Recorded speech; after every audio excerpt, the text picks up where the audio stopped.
여러분은 하나님이 보이십니까? 아니면 여러분의 귀에 하나님의 음성이 종종 가끔 때로 들리십니까? 어떠신지 모르겠습니다. 솔직히 우리가 가진 눈이나 귀로 하나님을 보거나 음성을 듣는 경우는 그렇게 많지는 않습니다. 그래서 어떤 신학자들은 유비적으로 표현하기를 하나님은 숨어 계신 하나님이다, 이렇게 얘기를 합니다. 왜 그렇게 하시냐? 익숙한 것이 다 나쁜 건 아니에요. 자, 그러나 껍질은 있으나 알맹이가 없는 열매처럼 때로 관계라는 것이 모양도 있고 현상도 있으나 진정성이 없는 경우가 있습니다. 아는 건 별로 없지만 가족입니다. 이런 드라마가 있었습니다. 아는 건 별로 없지만 뭐라고요? 가족이래요. 가족이라면 끈끈한 거잖아요. 그러나 익숙하다 보니 같은 시간 같은 공간을 점유하고 있다고 해도 오히려 무감각해지면 가족에 대해서 아주 무상해지더라는 거예요. 하나님은 택한 하나님의 자녀들 그렇게 원하지도 않고 그렇게 놔두시지도 않습니다. 그래서 때로는 낯선 세계로 우리에게 개입하십니다.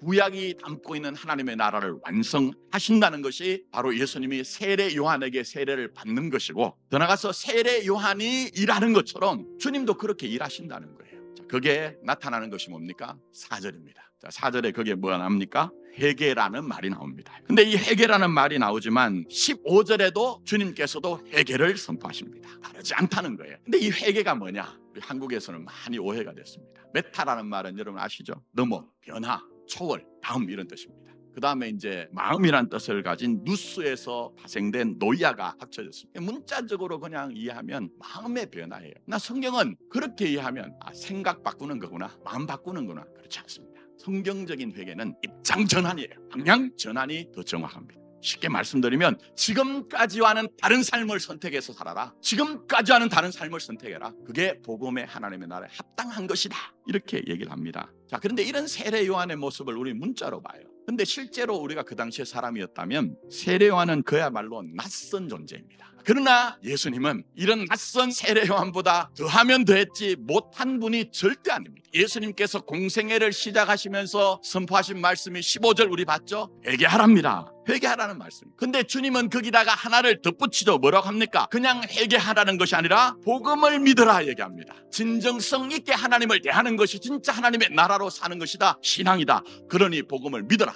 그럼 이 복음이 뭡니까? 이 복음은 예수님 자신을 얘기합니다. 이런 내용을 정리하면서 우리에게 적용할 것이 뭘까요? 익숙한 것을 확인하여 안심하는 것으로 만족하지 말고 오히려 낯설게, 더 낯설게 역사하시는 주님을 믿고 주님을 따라가야 된다. 그런 영적 모험, 영적 여행, 너희들의 전생애가 하나님의 나라 안에 있다. 그걸 우리에게 보여주고 말씀하는 겁니다. 입장 전환하고 방향을 전환해야 되는데 그 결정판이 뭘까요? 진정성 있는 회개, 그 결정판은 십자가입니다. 십자가. 주님의 십자가는 방향 전환을 시키되 또 우리의 삶을 입장을 전환시키되 진정성 있게 바꾼다는 거예요.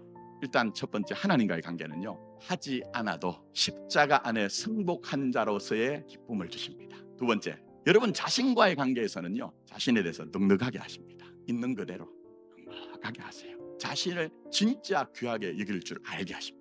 세 번째, 세상과의 관계. 그렇게 살아봐도 세상은 넉넉지 않거든요. 근데 정말 생명을 주되 더 풍성하게 하신다는 주님의 말씀이 적용된 우리가 사는 삶은 그럼에도 불구하고 우리가 함께 하시는 그 하나님으로 말미암아 현실을 인내할 수 있게 된 거예요. 조급하지 않고 인내할 수 있게 된 거예요. 때로는 용기를 내야 될 때는 나를 위해 싸워주시는 하나님으로 말미암아 이긴다는 믿음을 가지고 싸워나가는 거예요. 이걸 배양하는 게 뭡니까? 익숙한 게 아닙니다. 낯선 겁니다. 자, 말씀했습니다. 낯선 현실이죠, 요즘. 제발 우리 교회나 여러분들이 익숙한 데 머물지 말고 여전히 우리에게 낯설게 다가오시는 그 주님 만났으면 좋겠습니다. 더 단단해지고 더 깊어지는 교회 여러분 되기를 예수님의 이름으로 축복합니다.